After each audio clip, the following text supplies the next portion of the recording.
El primer tema que nos interesaba comentaros y charlar con vosotros es pues el régimen fiscal, ¿no? de las aportaciones a planes de pensiones y a esquemas de previsión social en general, ¿no? Porque bueno, ha ido cambiando desde el año 2021 y hay pues modificaciones previstas para el año 2002, ¿no? Y la verdad es que uno cuando reflexiona sobre la tributación de los planes de pensiones de empleo y el régimen fiscal, pues la verdad es que es un esquema que conceptualmente se ha mantenido conceptualmente inalterado en el tiempo, ¿no? Es un sistema que desde el año 88, ¿no? Cuando se aprobó la Ley de Planes y Fondos de Pensiones, pues se reguló de forma unitaria para los distintos planes de pensiones que se regularon, que eran los planes de pensiones individuales de empleo y asociados. Todos ellos tenían el mismo régimen fiscal y era un régimen fiscal de salario diferido, y eso se ha mantenido en el tiempo, con independencia de que periódicamente se iban modificando pues, los límites anuales de las aportaciones que se podían realizar a estos instrumentos, ¿no? Y es un esquema que ha funcionado bien, que quizá sería mejorable y criticable porque no solo es un esquema de salario diferido, que un salario diferido significaría no tributar ahora por el salario que se percibe para tributar por él cuando se cobre en forma de prestación, y eso sería el salario que dejamos de tributar hoy corregido en el IPC, pero este esquema lo que provoca es que la rentabilidad que genere más allá de la inflación, de la corrección de la inflación, el ahorro que se canaliza a través de estos esquemas, pues también tribute como rendimiento del trabajo en el IRPF y a la tarifa progresiva del impuesto, y no a esas tarifas más progresivas, pero más razonables o más bajas, que son las del ahorro, ¿no? Las que aplican a los intereses, ¿no? A los rendimientos del capital mobiliario. Pero bueno, eso es una crítica que se podría hacer al esquema, un matiz para mejorarlo, pero podemos decir que se ha mantenido inalterado desde el inicio, con los cambios de los límites anuales de las aportaciones, que son muy relevantes, porque si recordáis, pues llegó el límite a situarse prácticamente en 25.000 euros anuales de reducción fiscal cuando estamos hablando de partícipes con edades superiores a los 50 y tantos años, ¿no? Es decir, que estábamos en unos límites de aportación anual en algunos años que eran muy significativos, ¿no? Y que permitieron pues a ese colectivo de personas pues constituir un ahorro para complementar su pensión futura de la seguridad social en unos años en los que esas pensiones de la seguridad social pues seguramente tampoco sufrieron una merma como parece o se intuye que puede ocurrir en el futuro, ¿no? Bueno, pues este esquema es un esquema sólido y que además de las aportaciones anuales, pues ha sufrido algún otro ajuste. Y algún otro ajuste que venía provocado, y os acordaréis todos, porque había una decisión política de fomentar las prestaciones en forma de renta. Y incluso se llegó a hablar en su día que se iban a prohibir las aportaciones en forma de capital. Bueno, pues en vez de, obviamente no se prohibió, ¿no?, la posibilidad de que se pudieran percibir las prestaciones de los planes de pensión en forma de capital, pero sí que en aquella época, en vez de incentivar fiscalmente la prestación en forma de renta, lo que se hizo fue desincentivar fiscalmente la prestación en forma de capital, ¿no? Estamos hablando del año 2006, ¿no? Y por lo tanto, cuando se percibían los capitales de los planes de pensiones, que es un ahorro acumulado durante muchos años y que para evitar que se dispare la tarifa progresiva del impuesto es no es que sea un incentivo fiscal, es de justicia fiscal, que se pueda corregir, ¿no?, con algún sistema. El sistema que se aplica actualmente ya desde hace años es una reducción que era del 40 y ahora es del 30%, pero esa reducción se eliminó para los capitales derivados de los planes de pensiones, ¿no? Con lo cual, en vez de incentivar que este es un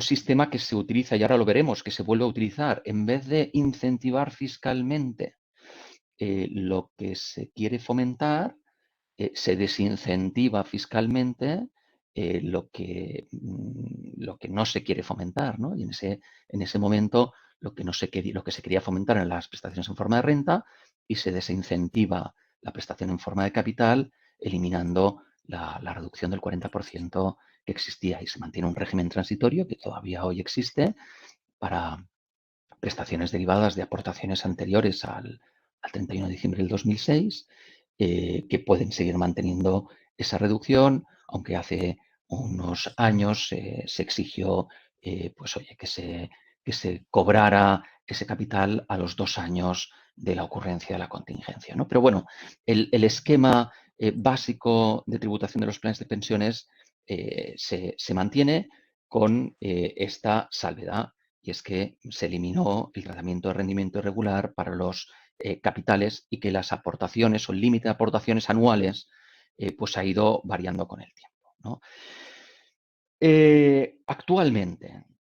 Actualmente pues nos encontramos que con la ley de presupuestos del año 2021 se quería fomentar los planes de pensiones de empleo. ¿Y qué es lo que se hizo? En vez de intentar fomentar fiscalmente los planes de pensiones de empleo, se desincentiva las aportaciones a los planes de pensiones individuales. Y en esta slide que tenéis en la pantalla, pues el régimen tributario de las aportaciones que todos conocéis desde el 1 de enero de este año es pues que tienen reducción de la base imponible con ese doble límite, ¿no? El límite porcentual del 30% de la suma de los rendimientos del trabajo y las actividades económicas, y 2.000 euros. Con lo cual, estos 2.000 euros, donde antes se podían realizar 8.000 a un plan de pensiones individual, o incluso antes a 10.000, o como comentábamos hace ya años, hasta 25.000 euros, ¿no? 24.000 y pico, para personas de edades superiores a los 50 y tantos años. Bueno, pues en este caso se reduce ese límite máximo de reducción fiscal, que además también es financiero, a 2.000 euros anuales.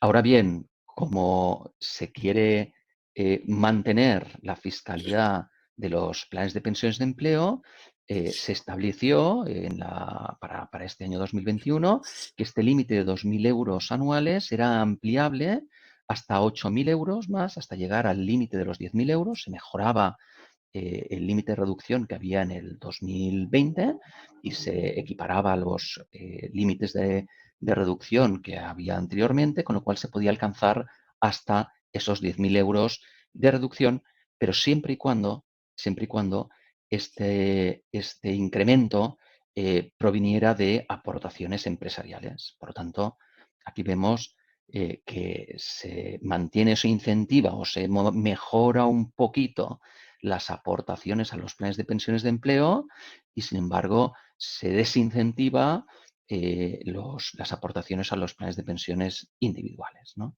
Eso ya se ha hecho notar. Eh, ¿Por qué? ¿Por qué se lleva a cabo esta, esta diferenciación, ¿no? Porque al final, antes comentábamos que los planes de pensiones eh, conceptualmente habían mantenido siempre el mismo régimen fiscal, ¿no? Unitario. Cualquier plan de pensiones tenía el mismo régimen fiscal con independencia de su modalidad. Ahora se decide cambiar, y se decide cambiar. La verdad es que en la exposición de motivos del anteproyecto de ley de los fondos de pensiones de promoción pública y de los planes de pensiones simplificados, que también vuelve a proponer una modificación de las aportaciones a planes de pensiones, justifica el porqué de esta diferenciación. Y esta diferenciación viene motivada a juicio del legislador, ¿no? Si esto se aprueba o de quien ha redactado este anteproyecto de ley, por varios motivos, ¿no? El primero es por la deficiente evolución de los planes de pensiones de empleo, ¿no? La verdad es que da unos datos y os los traslado, pero bueno, está en la memoria, ¿no?, del anteproyecto. Y es que si bien durante los primeros 10 años desde la aprobación de los planes de pensiones, ¿no?, desde el año 87 al 1987 al 1998, el patrimonio gestionado por los planes de pensiones de empleo eran o alcanzó los 10.000 millones de euros en 10 años y habían 300.000 partícipes, o como llaman, cuentas de partícipes afectadas. Eh, Mm, En los siguientes años, hasta la crisis financiera, desde el 1998 hasta el 2008, siguió creciendo, llegando a su, podríamos decir, punto álgido, con un patrimonio gestionado por importe de 30.430 millones de euros en el 2007 y ya alcanzaba a prácticamente casi 2 millones de empleados. Y eso fue el motivo de ese incremento pues exponencial durante ese periodo o esa segunda década fue básicamente motivada por el proceso de exteriorización, ¿no?, de los compromisos por pensiones, la obligación de cubrirlos externamente y también por la promoción de planes de pensiones en el seno de la administración pública, ¿no? Eso es lo que provocó este incremento tan significativo de 10.000 millones de euros en patrimonio gestionado a 30.000 millones de euros de patrimonio gestionado. Pero, sin embargo, a partir de ese momento, ya los planes de pensiones de empleo tuvieron un crecimiento casi vegetativo, porque en el 2012 se estancaron y ya se situaron al cierre del 2020, es decir, la tercera década, se quedaron en 35.000 millones de euros, ¿no? Con lo cual, bueno, la segunda década no, porque del 2007 al 2020 son 13 años, ¿no?, un poco más de una década. Eso lo que lleva es a intentar potenciar desde una decisión política y apoyado por el Pacto de Toledo, los planes de pensiones de empleo, ¿no? Eh, y aquí es donde eh, se establece por primera vez la necesidad de diferenciar el régimen fiscal de los planes de pensiones de empleo, de ese segundo pilar, respecto de los planes de pensiones individuales, el tercer pilar, el denominado tercer pilar. Aquí es donde se establece la diferenciación y también esa diferenciación la justifican en el hecho de que a nivel internacional, en el seno de la Unión Europea, también se están regulando de forma diferenciada los planes de pensiones individuales paneuropeos con una directiva específica de los planes de pensiones de empleo no individuales también europeos, ¿no?, en dos directivas distintas. Eso es lo que eh, justifica el hecho de que se tenga que regular un régimen fiscal diferenciado para los planes de pensiones de empleo y para los planes de pensiones individuales, ¿no? Pero eh, en vez de fomentar o mejorar las aportaciones a los planes de pensiones de empleo, que se mejoran un poquito, ya lo hemos visto, ¿no?, que pasan de 8 a 10.000 euros, pero bueno, lo que se hace es, sobre todo, desincentivar las aportaciones a los planes de pensiones individuales, ¿no? Entonces, si tiramos hacia atrás un momentito, eh, y nos quedamos en el régimen que hoy está vigente de planes y fondos de aportaciones a planes de pensiones, decíamos que eran 2.000 euros a los planes de pensiones individuales y cuando habían aportaciones empresariales a los planes de pensiones de empleo, este límite se podía incrementar hasta los 8.000 euros, ¿no?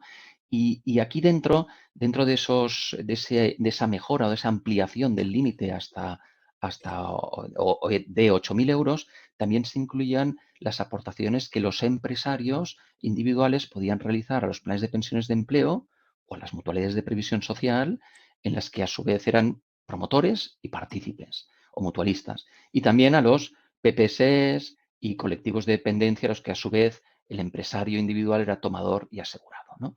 Con lo cual, lo que parecía inicialmente es que esta norma permitía también a los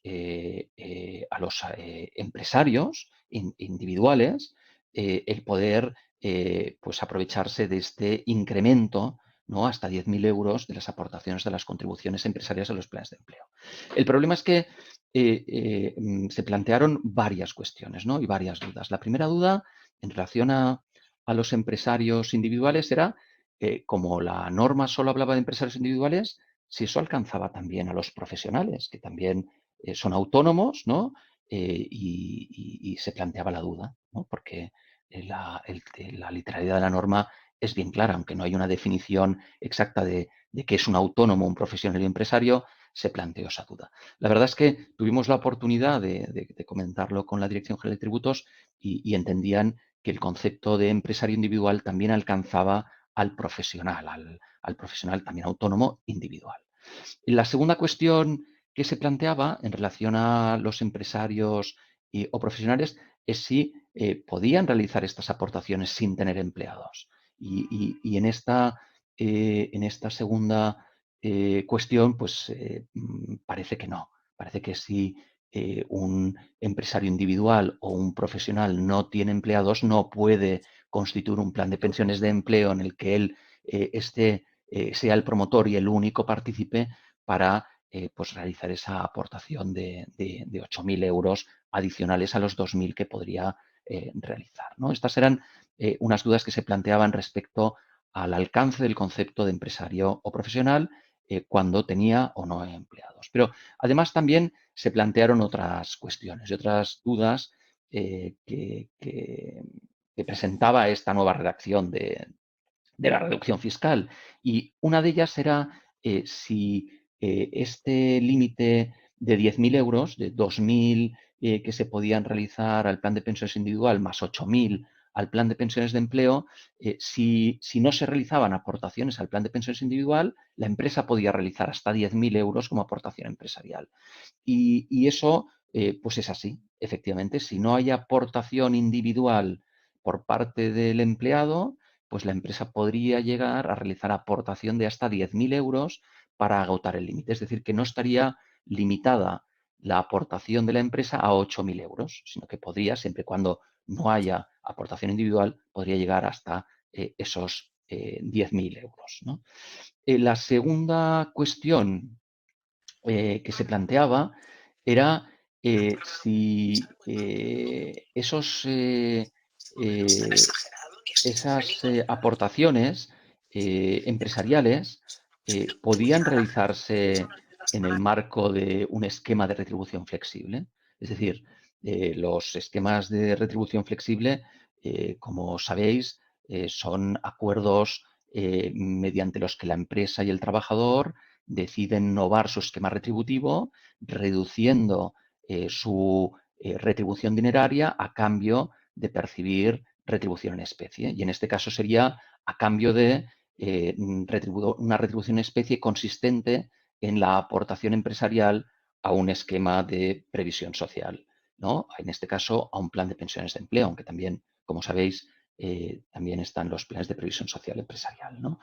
Bueno, pues esta cuestión que nos consta que alguna organización, alguna patronal se planteó incluso formularla ante la Dirección General de Tributos, ante la Dirección General de Seguros, al final no se ha formulado esta consulta, pero sí que la postura informal de la Dirección General de Tributos es que, a pesar de que no se lo han preguntado, que eso no quiere decir que haya alguna consulta pendiente de resolver, pero de momento no ha habido ninguna resuelta, eh, que para que esa aportación empresarial se considere a efectos fiscales como tal, tiene que ser una aportación que realice la empresa al margen del esquema de previsión de retribución flexible, ¿no? Esa sería un poco la idea, aunque la norma no lo dice y eso simplemente es una pues postura informal, ¿no? Que podría tener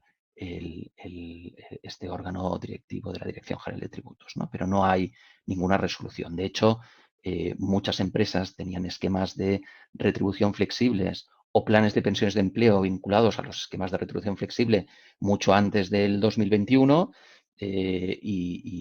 bueno, pues no deberían pues o deberían seguir funcionando fiscalmente, ¿no? De hecho, la Dirección General de Tributos sí que tiene una consulta o una doctrina en relación a la posibilidad de vincular las primas de seguro que se satisfagan a contratos de seguro de exteriorización de compromisos por pensiones a los planes de retribución flexible. Por lo tanto, desde hace ya años que en consulta vinculante concluyó que eso era posible en el marco de los contratos de seguro colectivo.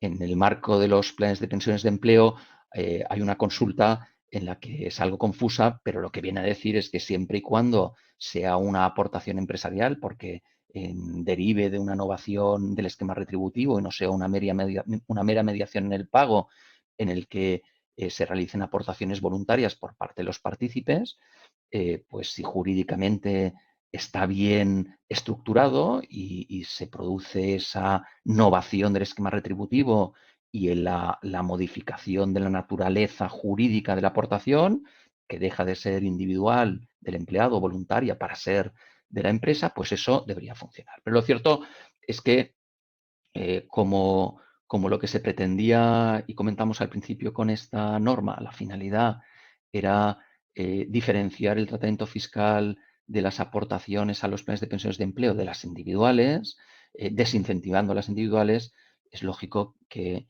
la primera aproximación que se pueda tener por parte de la Administración tributaria, aunque todavía no está, como decíamos, esa resolución expresa, pues es que podría ser dudoso, ¿no? Bueno, pues este sería otra cuestión que ha sido dudosa durante este ejercicio 2021, ¿no? En la siguiente slide veréis que también se planteó una duda que también ya se ha resuelto respecto a si este límite de 2.000 euros también aplicaba a las aportaciones que podían realizar aquellos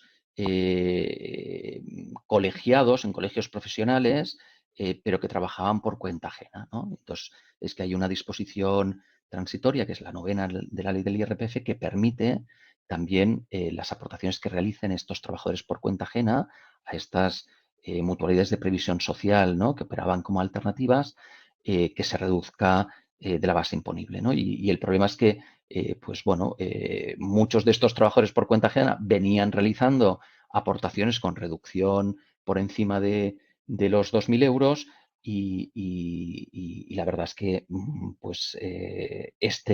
este límite de 2.000 euros también va a aplicar estas aportaciones. Por tanto, todos aquellos empleados por cuenta ajena que hubieran realizado estas aportaciones a las MPS de los colegios profesionales, pues si aportaron por encima de esos 2.000 euros, deberían obtener el extorno de prima, ¿no?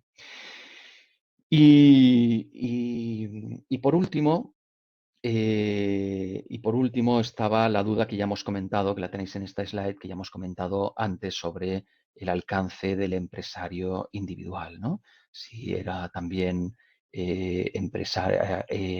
profesional independiente, individual, autónomo o no, ¿no? Pero bueno, este tema yo creo que ya lo hemos comentado, ¿no? Entonces, si pasamos a la siguiente slide, vemos que en el proyecto de ley de presupuestos generales del Estado para el 2022 también se vuelve a proponer una modificación del límite fiscal de las aportaciones a planes de pensiones y otros instrumentos de previsión social, ¿no? Como los planes de previsión social empresarial, etcétera. Bueno, pues ¿en qué consiste esta nueva modificación, esta propuesta de modificación? Bueno, pues en primer lugar, en reducir más, en 500 euros, la aportación o el límite a la aportación anual a los planes de pensiones individuales. Veíamos que hoy son 2.000, bueno, pues está previsto que el año que viene se reduzca a 1.500 euros anuales.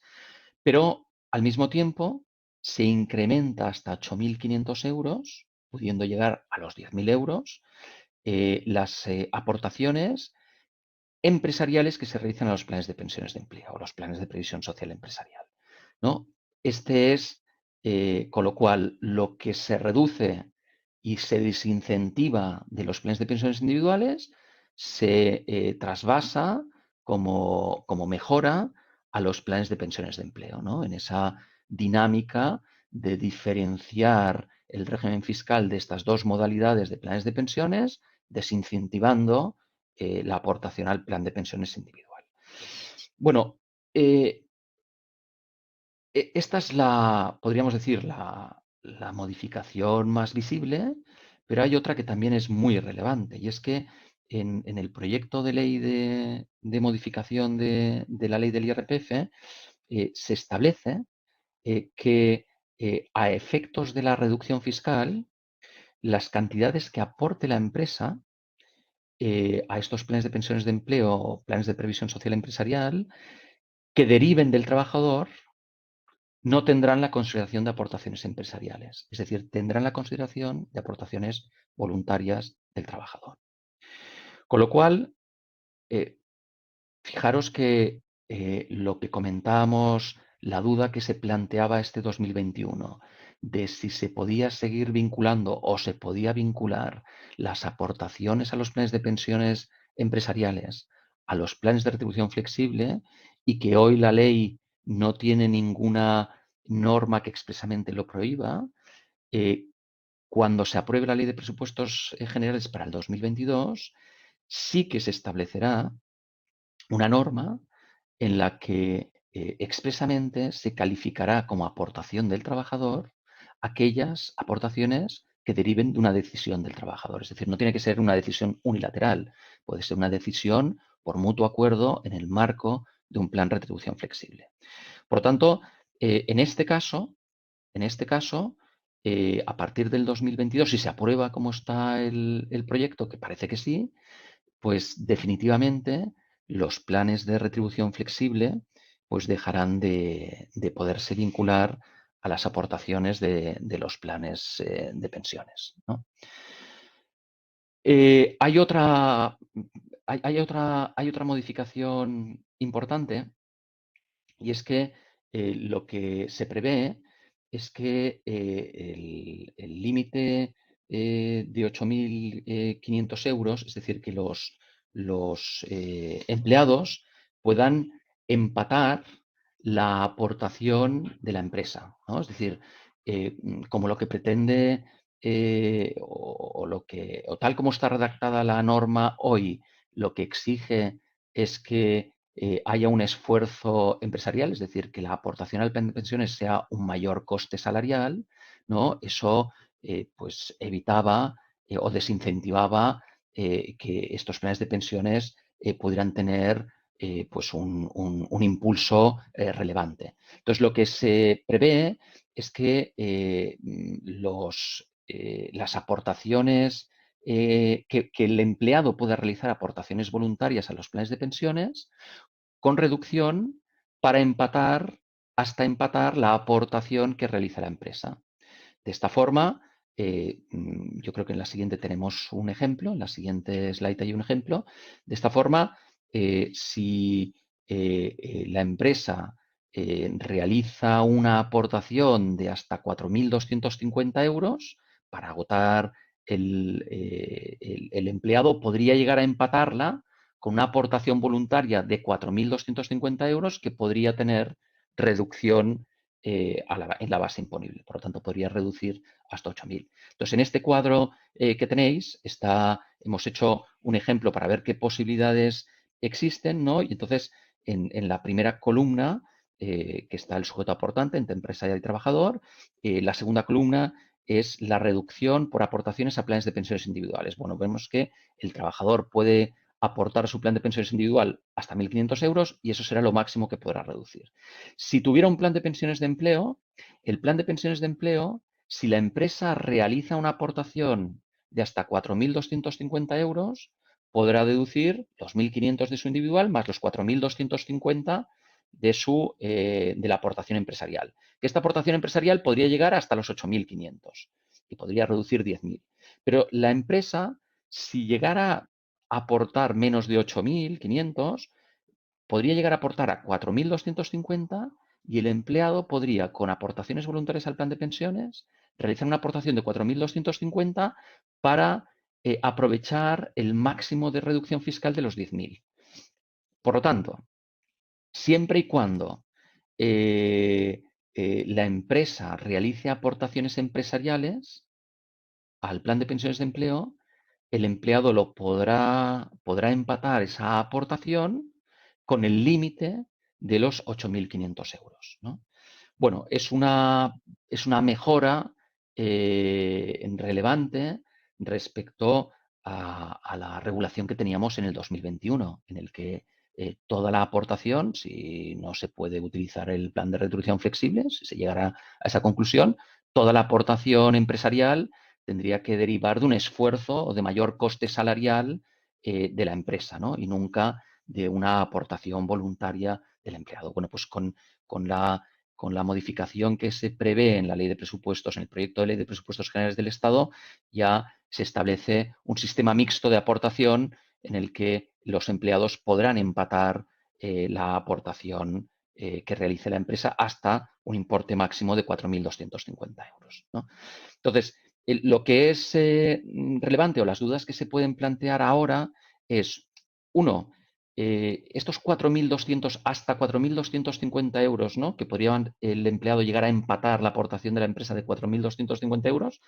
Uno puede ser una aportación voluntaria, y efectivamente, puede destinar parte de su retribución dineraria del trabajo después de practicar la retención a realizar esa aportación voluntaria, pero lo que sí que se puede hacer para evitar el ingreso a cuenta y la retención a cuenta, y también lo hemos confirmado informalmente con la Dirección General de Tributos, es canalizar esa aportación a través de los esquemas de retribución flexible.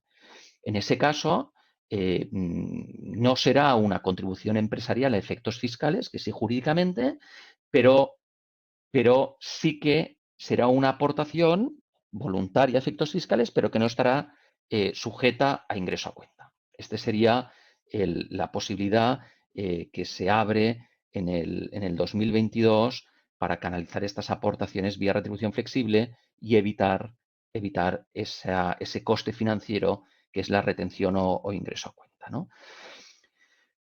Si la empresa no tiene implementado ningún instrumento de previsión social, pero se plantea implementarlo en el marco de un sistema de retribución flexible, lo que no es posible es que sin aportación, sin coste salarial por parte de la empresa, el empleado pueda realizar aportaciones voluntarias vía el esquema de retribución flexible. Por lo tanto, siempre va a tener que existir un esfuerzo, un coste salarial de empresa para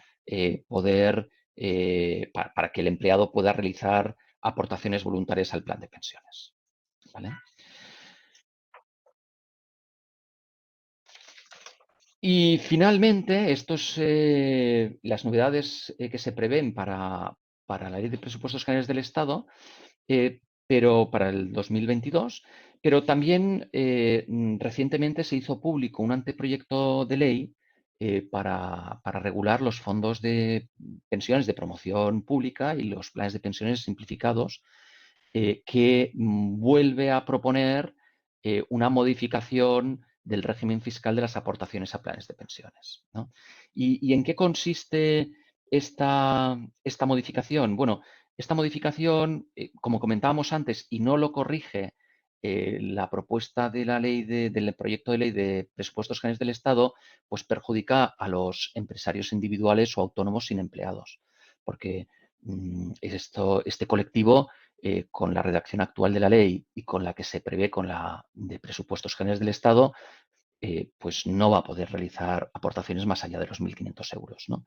Entonces, ¿qué es lo que se prevé en este anteproyecto de ley? Modificar otra vez este artículo 51 de la ley del IRPF para permitir que todos aquellos profesionales autónomos, empresarios individuales que no tengan empleados puedan realizar aportaciones hasta 4.250 euros con reducción de la base imponible a los planes de pensiones simplificados que puedan promoverse para canalizar sus aportaciones. Por tanto, de aprobarse este anteproyecto de ley, pues eliminaría la discriminación que hoy existe con los profesionales y empresarios individuales que no tienen empleados y que no pueden constituir planes de pensiones de empleo para realizar o para mejorar la reducción de los 2.000 actuales, los 1.500 futuros, hasta los 10.000 euros. Bueno, pues con esta nueva redacción también podrían realizar pues aportaciones a estos planes de pensiones simplificados con un importe de 4.250 euros que reducirían de su base imponible, además de los 1.500 que podrían realizar a su plan de pensiones individual. Y esto no solo serían los planes de pensiones simplificados, sino también los empresarios individuales seguirían teniendo la posibilidad de realizar con empleados, seguirían teniendo la posibilidad de realizar esas aportaciones de hasta 4.250 euros a los planes de previsión social empresarial, los planes de pensiones de empleo o las mutualidades de previsión social de las que sea promotor y mutualista. Eso sí, estos empresarios individuales o profesionales lo que no podrán es superar el límite conjunto de los 8.500 euros. Lo que puedan hacer sus planes de pensiones de empleo y lo que puedan realizar estos planes de pensiones simplificados, pues no podrá superar los 8.500 euros, ¿no? Y, por supuesto, la aportación individual de 1.500 euros que podrán seguir realizando a sus planes de pensiones individuales. Por lo tanto, como vemos, ¿no? Como resumen, podríamos decir que el gran cambio que desde el 2021 en la fiscalidad de los planes de pensiones se ha producido es la diferenciación entre el régimen fiscal de los planes de pensiones individuales respecto de los planes de pensiones de empleo, diferenciación que se justifica domésticamente en el Pacto de Toledo y también internacionalmente en la regulación en la Unión Europea de estos instrumentos de forma diferenciada y en vez de tratar de establecer un régimen fiscal más favorable para los planes de pensiones de empleo que el que había hasta ahora, se mejora un poquito, pero sobre todo se desincentiva y se perjudica la fiscalidad de los planes de pensiones individuales, ¿no? Desde luego que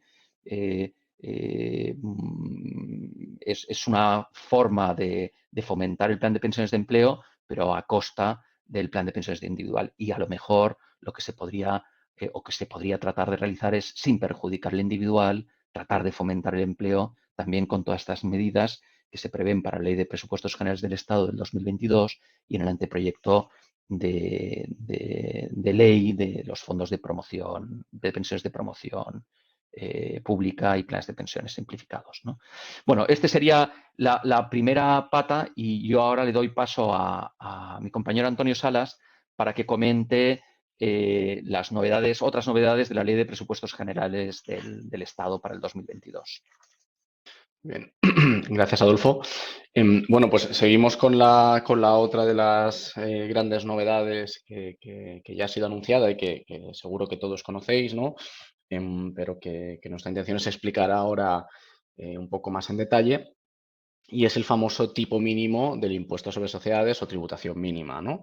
Bueno, como sabéis, esto es un proyecto a nivel de OECD, donde desde hace varios años los estados que forman parte de este organismo llevan reclamando un reparto más equitativo o una fórmula, ¿no?, que permita capturar de alguna forma los ingresos que las sociedades generan en los países donde llevan a cabo su actividad. Esto siempre ha sido complicado, ¿no? A través de los mecanismos de precios de transferencia, pues hasta ahora el foco estaba puesto en la cadena de valor, ¿no? Y donde se debía entender localizado ese valor para poder grabar allí, a través de la tributación directa, como es el impuesto sobre sociedades, esos beneficios. Y esto es un paradigma que ahora mismo está en discusión, ¿no? Entonces, en todo este contexto, España se ha avanzado con esta propuesta de modificación del impuesto sobre sociedades, que en principio, pues como ya anticipaba Adolfo, se va a aprobar en los términos que actualmente constan en el proyecto de Ley de Presupuestos Generales del Estado, y lo que viene a introducir es ese tipo mínimo del 15% sobre la base imponible del impuesto sobre sociedades. Entonces, ¿a qué contribuyentes va a afectar? Realmente no va a afectar a todos los contribuyentes, va a afectar a aquellos que tengan una cifra de negocios superior a 20 millones de euros, con lo cual empresas pequeñas y medianas en principio van a quedar excluidas. El hecho de estar en consolidación fiscal, como viene siendo un habitual en los últimos años, en principio se plantea como un hándicap, por cuanto con independencia de la cifra de negocios también vamos a caer en esta tributación mínima y quedan en todo caso excluidas aquellos contribuyentes que tengan un tipo reducido o nulo, ¿no? Como podrían ser pues, las fundaciones, asociaciones de utilidad pública, instituciones de inversión colectiva, SOCIMIS o fondos de pensiones.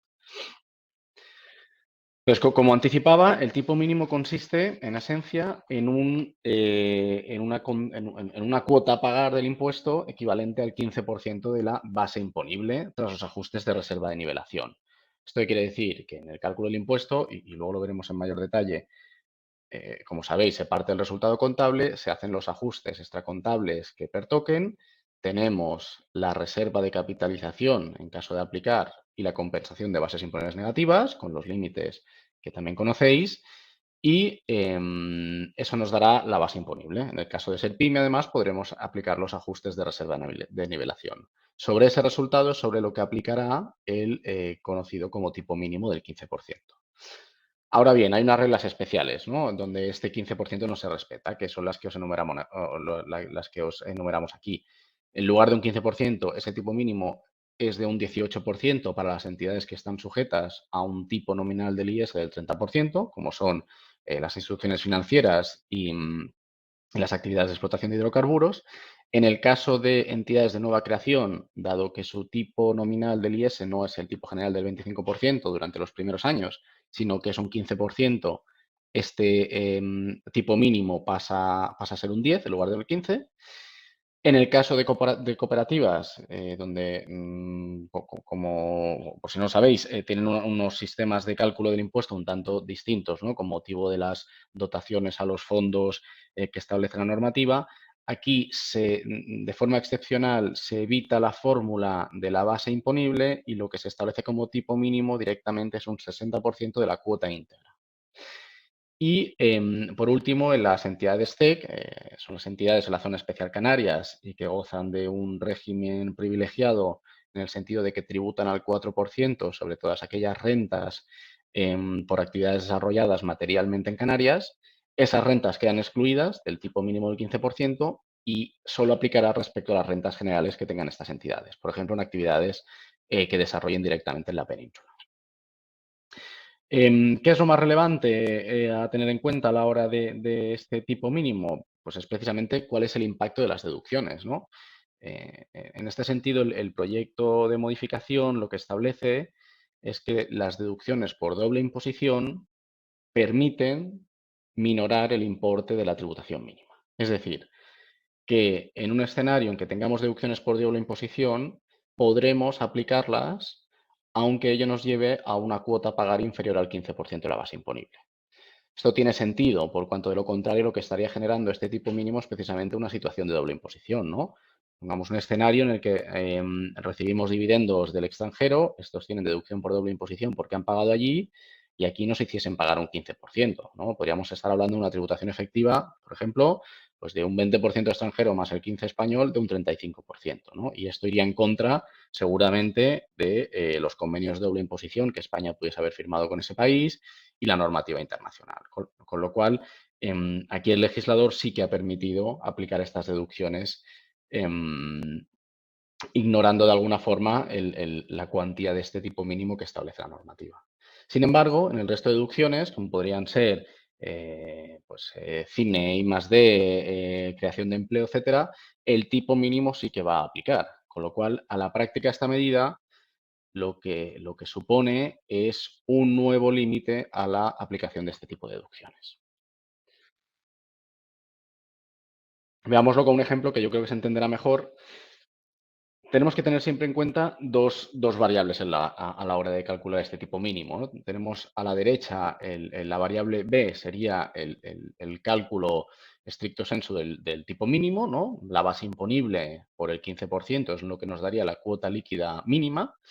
Y en el cálculo variable a sería cuál es la cuota efectiva, ¿no? Que resultaría el impuesto de aplicar pues la ley del impuesto sobre sociedades en toda su extensión, ¿no? Incluyendo las deducciones.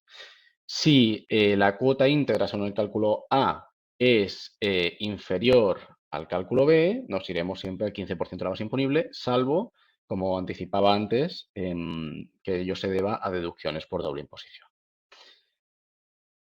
Entonces, si lo vemos con números, aquí tenemos un escenario en el que una compañía tiene un resultado contable de 1.100, unos ajustes negativos de 100 y, por tanto, una base imponible de 1.000.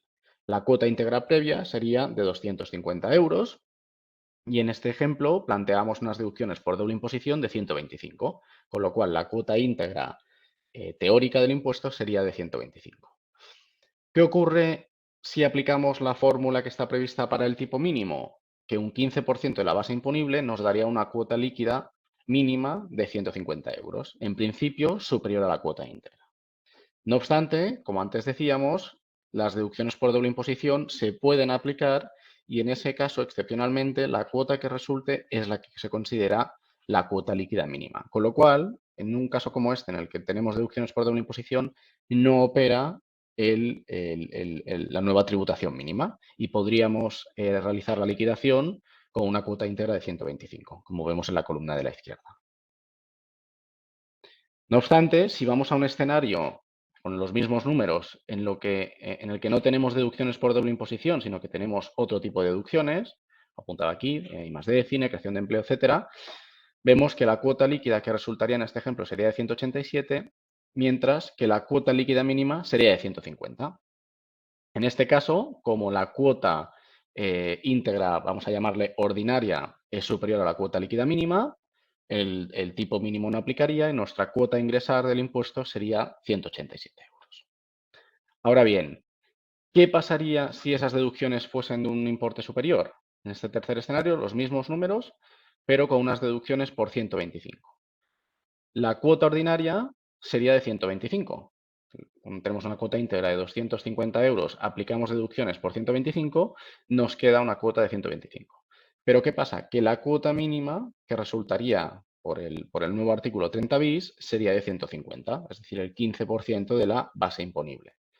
En este caso, dado que la cuota líquida la cuota mínima, perdón, es superior a la que resultaría de la liquidación ordinaria, ello nos lleva a que no podamos aplicar todas las deducciones de I+D que podríamos en un escenario habitual, sino que únicamente podamos aplicar un importe de 100 para que la cuota líquida final coincida con la cuota mínima del nuevo artículo 30 bis. Es decir, que aplicaríamos en lugar de 125, 100 euros de deducciones y la cuota líquida final sería de 150, coincidente con el 15% de la base imponible. ¿Cuál es la conclusión, una de las primeras conclusiones que podemos extraer de esta novedad? Bueno, la realidad es que al haber quedado fuera las deducciones por doble imposición, esta medida no va a ser significativa o incluso aplicar en el caso de entidades holding. Y lo cierto es que únicamente va a perjudicar a aquellas entidades que pudiesen generar un importe más significativo de deducciones distintas a las de doble imposición, ¿no? Con lo cual, y habrá que ver cuáles son los números una vez implantada esta medida, pero una de las primeras conclusiones a las que podemos llegar es que el impacto recaudatorio real de esta medida pues no va a ser muy significativo, ¿no? y se presenta más bien como una medida de carácter político, ¿no? O mostrando un poco la idea del gobierno y también un poco en línea con los mensajes de la OCDE de que estamos dispuestos a cambiar el paradigma de tributación a nivel internacional, y sobre todo como medida de presión, ¿no? También para que a ver si los países llegan a un consenso que permita redistribuir pues estos impuestos grabados sobre la actividad directa realizada por las empresas de una forma en la que todos se sientan razonablemente cómodos, ¿no? Sin más, le paso la palabra a Adolfo para que continúe hablando sobre otros aspectos tributarios asociados al teletrabajo. Oye, gracias, Antonio. Vale. Y para finalizar esta primera parte, pues queríamos comentaros algunos aspectos tributarios derivados del teletrabajo, ¿no? El teletrabajo que no es una modalidad de trabajo coyuntural y que cuando acabe esta crisis sanitaria pues desaparezca, ¿no? Sino ya sabemos todos que es una fórmula de trabajo pues, que va a ser permanente, ¿no? Y a efectos fiscales, sobre todo se plantean pues algunas cuestiones relacionadas con la cesión, ¿no? de medios de trabajo que pueden ser utilizados de forma mixta, ¿no? Y sobre todo los dispositivos digitales que pueden ser, obviamente, utilizados para trabajar y para desarrollar la actividad profesional o económica, pero también son susceptibles de utilización privada, ¿no? Desde pues, navegar por la prensa hasta pues, ver películas en Netflix, etcétera, etcétera, etcétera, ¿no? Estamos hablando de esos dispositivos digitales que son susceptibles de uso mixto, ¿no? Y el problema de la susceptibilidad de uso mixto es que cuando hay un uso privado, pues puede constituir retribución en especie, ¿no?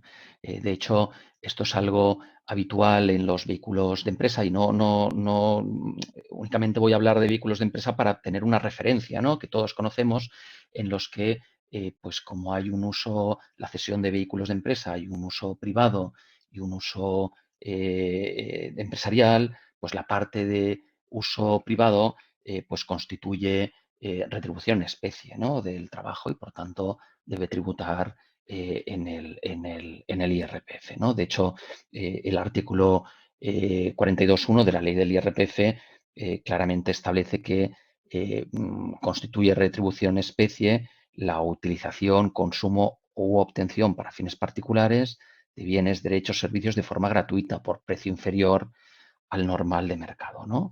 Por lo tanto, cuando estemos ante esta utilización, ¿no? de un elemento cedido por la empresa, pues existirá la posibilidad de que se genere una retribución en especie, ¿no? Entonces, si vamos a la siguiente diapositiva, aquí teníais la definición de retribución en especie. Bueno, pues al final ese uso privativo, ¿no? de ese dispositivo es lo que va a condicionar su calificación, no solo fiscal como retribución en especie y tributable en el IRPF, sino también como salario, ¿no? Y como mayor base de cotización a la seguridad social. Una vez esos dispositivos pueden ser susceptibles de uso privativo, pues entonces ya nos podremos pelear con la inspección fiscal como nos peleamos con los coches.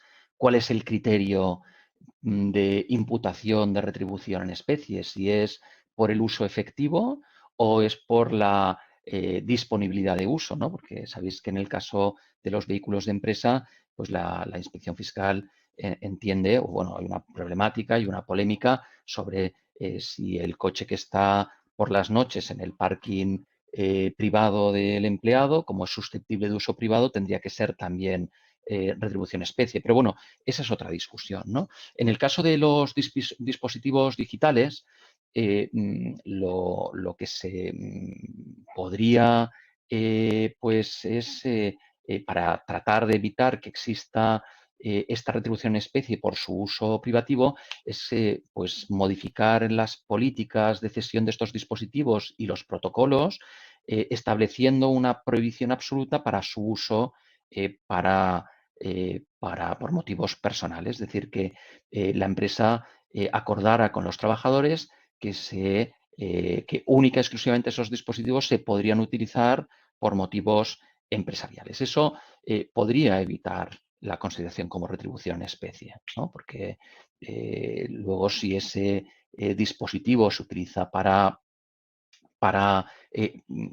irregularmente, porque no lo pueden hacer de acuerdo con lo pactado para uso privativo, pues la empresa no tendría responsabilidad, ¿no? Y también es muy dudoso de si ese uso privativo o ese podría ser contrario, ¿no? a los derechos de intimidad de los trabajadores, ¿no? Pero bueno, lo relevante aquí es que las empresas que estén cediendo esos dispositivos digitales, pues revisen sus políticas y sus protocolos para, en su caso, después de analizar laboralmente y desde un punto de vista del derecho a la intimidad de los trabajadores, si pueden establecer una prohibición absoluta o a lo mejor una prohibición casi absoluta al uso de esos dispositivos por motivos personales, ¿no? Eso, en cualquier caso, lo que sí que eliminaría es cualquier riesgo y responsabilidad por defecto de ingreso a cuenta, retenciones por parte de la empresa por incumplimiento de los empleados de esa prohibición, ¿no? ¿Y cómo está la normativa del IRPF? Pues, hombre, ¿está adaptada al teletrabajo? Alguna cosita sí, pero con carácter general no está adaptada. Y debería, por ejemplo, regularse la cesión de los dispositivos digitales.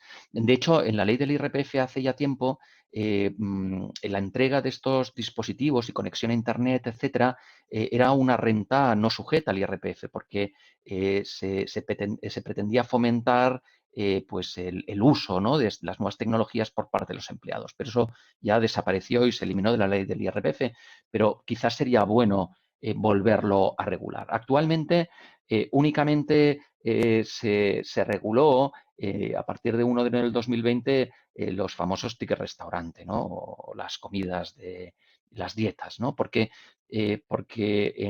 se reguló y se modificó la ley para establecer expresamente que en el caso de teletrabajo también pues las cantidades que reglamentariamente se establecían como máximas podían quedar exentas de retribución en especie, a pesar de que, pues oye, la comida, el menú, pues se lo llevaran el globo de turno al domicilio o al local alternativo en el que estuviera desarrollando el trabajo el empleado, ¿no?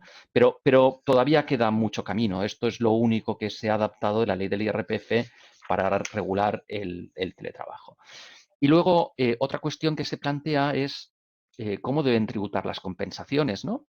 Por los gastos del teletrabajo derivados del uso profesional del domicilio y de los propios medios, ¿no? de los trabajadores. Y aquí, pues, desgraciadamente, eh,